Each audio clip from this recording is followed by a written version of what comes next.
In this video, I will show you how to change your profile picture on Twitch on a PC. This should be a quick and easy tutorial to follow, but before we do continue, please consider leaving a like on the video and also subscribing to the channel. I really do appreciate it. To get started, what you're going to want to do is come across to Twitch and log into your account.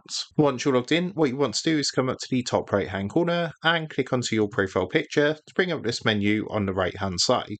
Next, come down and click onto settings, and that's going to take you across to a screen like this. From here, what you want to do is come to the top. You can see we've got some different tabs, and you want to click onto profile. Then if you look at the top, you're going to see the option to update your profile picture. Just a few notes that the file format must be a JPEG, PNG or GIF format, and it cannot exceed 10 megabytes. So to do this, click onto update profile picture, and what it's going to do is give you two options, which is to edit your current thumbnail or upload a photo. So in this example, we're going to click onto upload photo. What that's going to do is open up our file explorer, and then what we can do is go ahead and add our picture just like so, and we can use the cropping tool to zoom in and out. And once we're happy with everything, all we need to do is click onto save. After a minute or two, what's going to happen is you're going to get a confirmation like this saying that your profile picture has been successfully updated. As you can see, it's now been updated here and in the top right hand corner, and that is how to change your profile picture on Twitch on a PC. So with that being said, I hope this quick tutorial did help you out today, and if this did help you out, I would really appreciate it if you was to consider dropping down below the video, leaving a like,